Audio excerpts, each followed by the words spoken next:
Cheat Code, Support Strategist, written by Clouds, read by Distracted by Books. Chapter 49, Anchor.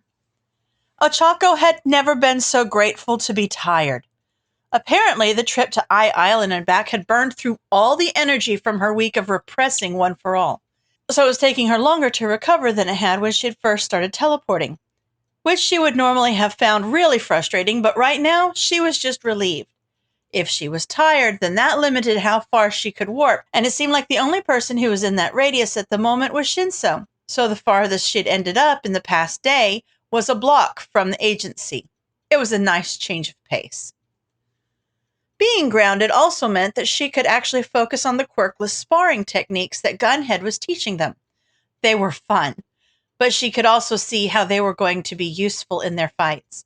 Her match against Bakugo would have been so much easier with skills like that under her belt. They'd just finished the last spar of the day when Gunhead clapped his hands to get their attention. All right, everyone. We're going to do something a little different for our cooldown today. We're going to play a game of hide and seek with our very own Gravity. Ochako blinked in confusion as everyone turned to look at her. What? Hide and go seek, Gunhead repeated, grinning. You use your quirk on all of us so you can use everyone as anchors. Then we'll all spread out throughout the agency and you try to get as close to your target as possible. It'll be a nice way for the boys to wind down after a long day of training, and it'll be great quirk training for you. So it's win-win. Plus, it's fun. I mean, he has a point, Shinso said. You'll be able to focus on accuracy without exhausting yourself or throwing up again, since the jumps will be pretty short. That's a good point, Ochako said thoughtfully. It's not going to help me to stay put, though, is it? No. Gunhead grimaced apologetically, but at your current energy level, it looks like you're confined to the city, right? So we don't have to worry about you going too far away. Only until she gets her energy back up, Shinso pointed out. Then it's off to wherever the whims of fate take her. Well, then your goal is to control fate, so then at least you'll know where you're going. Gunhead gave them a big thumbs up. I believe in you. Well, you already control gravity. Shinso shrugged. So why not? Shouldn't be too hard. Ochako clenched her fists in determination. All right, let's do this. Izuku sighed. No, Mei-chan, you can't make Uraraka get gauges. But it'd be so much easier to fit the tech. No, it's okay. I'm Mei Hatsume. I can do this. Yeah, gauges might not fit her marketing image very well, Melissa agreed, but we've already managed to make the sensing tech almost 3 times smaller, so we're making progress. Mei glared at her. That's not that special when the original tech is the size of a room. Mei, just go explode something already, Izuku said, turning back to his computer. You'll feel better, I promise. All right, fine. Mei scooped an armful of suspicious items off the table and stomped off to one of the testing rooms, which started giving off muffled booms within seconds of her going in.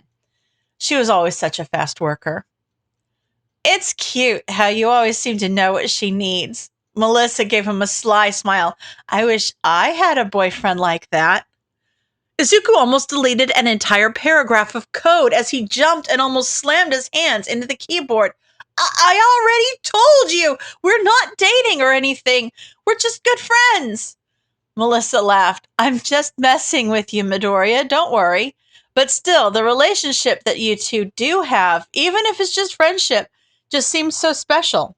We inventors can be intimidating sometimes.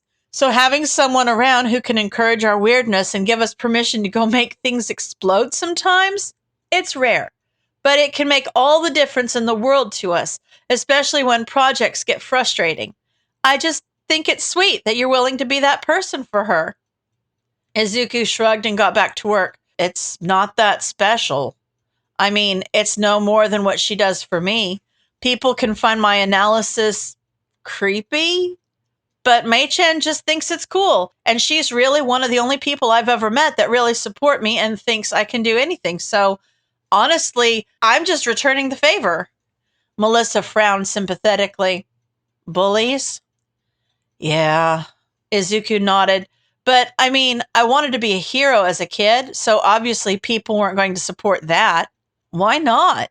Melissa asked. She looked genuinely confused, and Izuku realized with a start that she probably didn't know. Quirks weren't that important in support internships, after all. His first instinct was to hide it. He could just come up with an excuse about being a crybaby or something. But his inner May was screaming at him to stop being such a coward and just own up to it. Eventually, he decided to compromise between the two. If she really wanted to know, she could ask more questions. Quirk stuff. What is your quirk, if you don't mind me asking? Melissa asked. When Dad showed me your file, the quirk section was just blank. Uncle Mike's is kind of like that too, so I was wondering if it was confidential or something.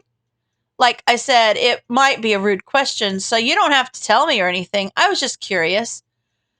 Izuku swallowed. No, it's not confidential, just non-existent. Melissa's eyes widened. Oh. Izuku nodded, his mouth dry. Yeah, quirkless heroes don't really exist, though, so I had to find another dream. Me too, Melissa said. I wanted to be a hero too. I mean, what kid doesn't, right?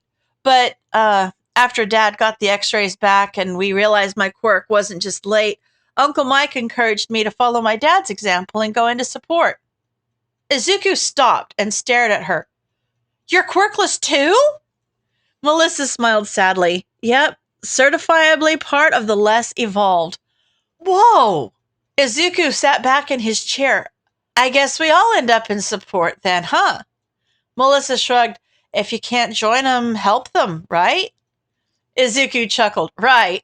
It's so frustrating sometimes, though, because, like, I know quirks. And sometimes I'll see someone and think, oh, they could just be so much more powerful if they just did things this way. I mean, sometimes I just want to say, okay, give it here and let me do it, you know? Melissa laughed. I thought I was the only one. It's just so frustrating. I'll make an item for someone, but then I can't really test it because using technology to imitate a quirk can only get you so far. And then, of course, they refuse to use it because they think relying on their quirk is enough. So it doesn't even matter. You get it. Izuku tore at his hair. It's just so frustrating. And then, of course, they have the audacity to look at you and tell you that you don't know what you're talking about just because you can't change your eye color. It's like they think being quirkless is a mental disability, not a physical one. They really do, though. Melissa made a face. I had a teacher in elementary school that tried to put me in remedial classes, even though I was at the top of my grade in academics. Ugh. Izuku grimaced. That sucks. Melissa nodded seriously. Yeah, it was ridiculous. Thankfully, though, I went crying to Dad and he pulled me out the next day. He didn't stand for anyone treating me like I was less than anyone else just because I was quirkless. I wish my mom was like that. Izuku's eyes widened and he hurried to explain. Not that she was bad or anything. She did her best. I know that. It's just that she'd trust the teachers sometimes, you know, especially near the beginning. It didn't help that she always thought I was weaker than everyone else. I mean, I get it. My best friend as a toddler has an insane quirk.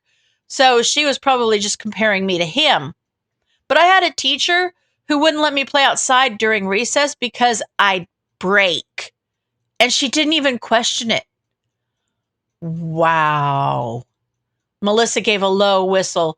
Yeah, I guess wanting to be a hero wouldn't really be the easiest thing for her to swallow. Izuku shrugged. At least she supports my analysis. It keeps me away from fights-ish. So, yeah, I get to save people and she gets to stop worrying about whether or not I'm safe. We both win. They worked in silence for a few seconds, listening to May's explosions through the wall, before Melissa spoke up again. Are you glad you changed your mind and picked support instead? Izuku nodded. Yeah, if I hadn't, I never would have met Mei-chan or done any of the amazing things I've been able to do. It's fulfilling, and I'm able to be successful and even respected. That never would have happened if I'd still been chasing after an impossible dream. Melissa nodded, and she looked like she was about to say something when the door to the testing room slammed open and May came out, covered head to toe in soot. I figured it out. We just need to vaporize everything that's unnecessary. Back to work. Izuku smiled and shook his head fondly, rolling his eyes when Melissa shot him a knowing smile. They may be just friends, but he was beyond lucky to have a friend like her. Everyone's in position, Hitoshi said. You ready? Uraraka scrunched her nose in frustration.